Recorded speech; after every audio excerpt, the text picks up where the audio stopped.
Hello student. I am Shashikant Chaurasia, math learning centre में आपका स्वागत करता हूं। तो बच्चों, जैसा कि हम लोग आईटी जेई मेंस और एडवांस की पीवाईक्यूज सॉल्व कर रहे हैं इस टाइम। ठीक है। ये क्वेश्चन मैं लेकर आया हूं आपके सामने। ये क्वेश्चन 1987 जेई एडवांस में आया हुआ है। एक्चुअली कॉम्प्लेक्स नंबर का ये क्वेश्चन है। ठीक है। आइए इस क्वेश्चन को कैसे सॉल्व करा जाता है उसको हम लोग सीखते हैं। ठीक है। और सिंपल ही तरीके से हम लोग सीखने का प्रयास करेंगे ताकि आसानी से हमको हमारा आंसर मिल जाए। ठीक है। तो आइए देखते हैं। इसमें क्वेश्चन में गिवन है, एक एक्सप्रेशन है। ये बोला जा रहा है कि ये एक्सप्रेशन अगर रियल हो तो हमें possible values of x find out करनी है। ठीक है। तो हम सबसे पहला काम क्या करते हैं, जैसे कोई भी एक्सप्रेशन इस टाइप का हो उसे हम कन्वर्ट करेंगे एक्स प्लस आई वाई के फॉर्म में। ठीक है। अगर ये जो कॉम्प्लेक्स नंबर है ये रियल अगर हुआ, है ना, अगर रियल अगर इस कहा जा रहा है तो हमें पता है कि y की वैल्यू क्या होनी चाहिए, जीरो होनी चाहिए। ठीक है। इसी पर हमें यहाँ पर वर्क करना है। कोई बहुत बड़ी बात नहीं है, आसानी से हम लोग सॉल्व कर सकते हैं। आइए, थोड़ा कैलकुलेशन में इधर उधर हो सकता है तो उन कैलकुलेशन को सीखेंगे अच्छे से। ठीक है।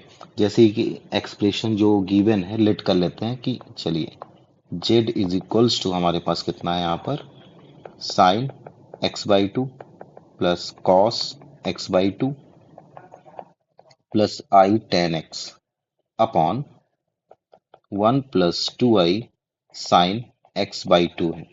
क्लियर है बच्चों? ठीक है। तो सबसे पहला काम क्या करना है हमें यहाँ पर कि डिनोमिनेटर में आयोटा नहीं होना चाहिए, उसको हटाना पड़ेगा। तो क्या काम करेंगे, रेशनलाइजेशन करेंगे यहाँ पर। तो हमें मिलेगा z equals to sine x/2 plus cos x/2 plus I tan X है upon 1 + 2i sine x/2 into 1 - 2i sine x/2 और अपान में भी हो जाएगा यही। ठीक है। अब इनका हम क्या करेंगे, मल्टीप्लिकेशन करते हैं, देखते हैं हमें क्या मिलता है। क्लियर है?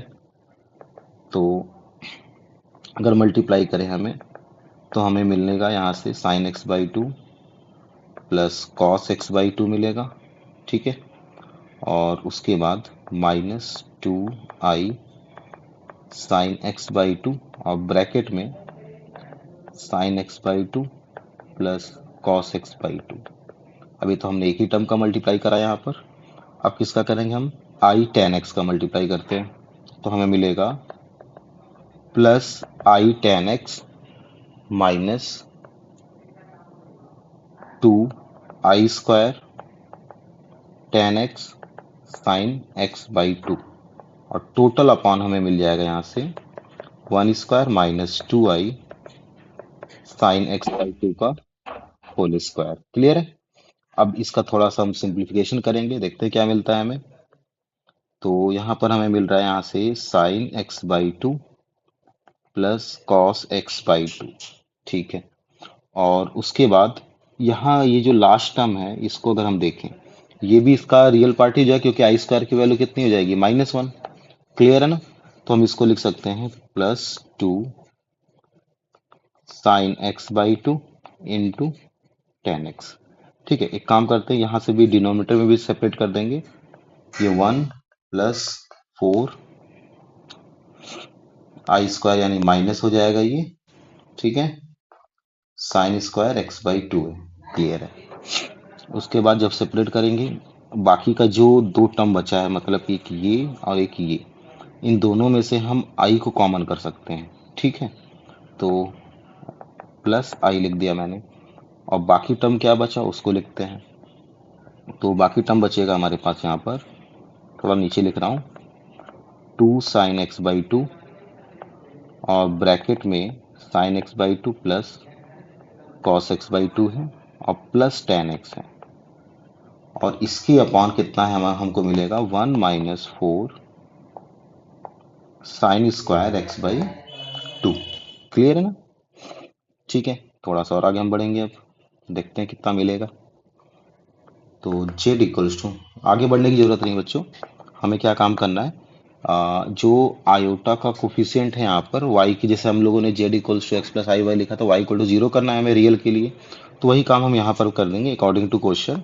तो हमें मिलेगा 2 sin x/2 और ब्रैकेट में है sin x/2 plus cos x/2, ठीक है, और प्लस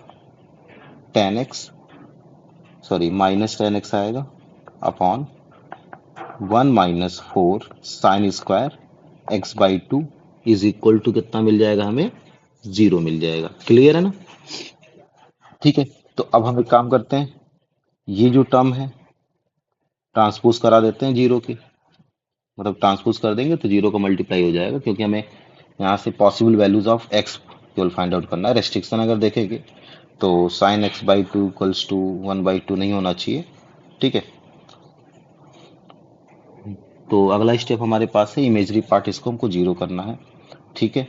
और जीरो करने के जस्ट बाद हमने क्या काम करा, इसको ट्रांसपोज कराया तो 0 × 1 - 4 sin² x/2 हो जाएगा। तो टोटल टर्म हमें मिलेगा यहाँ से 2 sin x/2 और sin x/2 plus cos x/2 minus tan x is equals to कितना मिल जाएगा हमें, 0 मिल जाएगा।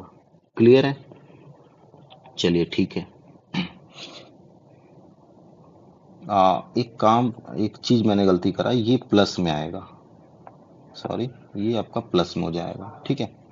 अब प्लस में होगा तो इमेजरी पार्ट हो जाएगा, इमेजरी पार्ट हमको लेना ही नहीं यहाँ पर, ठीक है।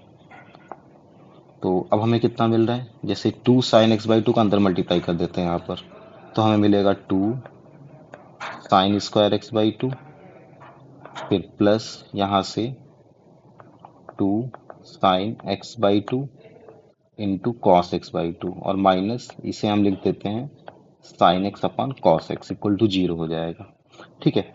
और 2 sin² x/2 को लिख सकते हैं हम 1 - cos x प्लस, और 2 sin x/2 cos x/2 को केवल sin x लिखा जा सकता है। फिर माइनस कितना है हमारे पास, sin x/cos x equal to 0 है, ठीक है। 1 - cos x को ऐसे ही रहने दो।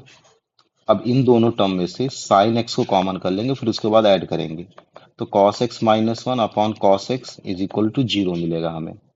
क्लियर है? अब इसमें से माइनस कॉमन कर लेंगे तो ये sin के आगे माइनस आ जाएगा, और टोटल टर्म में से 1 - cos x कॉमन हो जाएगा, तो अंदर बचेगा 1 - sin x upon cos x equal to 0। तो हमारे पास दो कंडीशन आ गए यहाँ पर, एक 1 - cos x इक्वल टू 0, तो cos x इक्वल टू 1, और हमें पता है कि cos 0 डिग्री की वैल्यू 1 होती है, तो x की पॉसिबल वैल्यूज क्या आएगी यहाँ पर, 2n पाई प्लस माइनस 0। तो x को हम कितना लिख सकते हैं, 2n पाई। एक तो ये हो जाएगा आपके पास, एक कंडीशन और आने वाला है, if 1 - sin x upon cos x equal to 0, तो साइन अपॉन कॉस को tan x लिख देते हैं, तो tan x is equal to 1, और हमें पता है कि tan π/4 की वैल्यू 1 होती है, तो यहाँ से x इक्वल्स टू कितना मिल जाएगा, n पाई प्लस π/4। तो ये हमारे पास इसकी पॉसिबल वैल्यूज हैं, ठीक है, और यही हमारा आंसर भी हो जाएगा। तो इस प्रकार से ऐसे क्वेश्चन को हम सॉल्व करते हैं, ठीक है। अगर किसी भी स्टूडेंट को कोई भी दिक्कत आया हो तो मुझे कमेंट कर सकता है, ठीक है।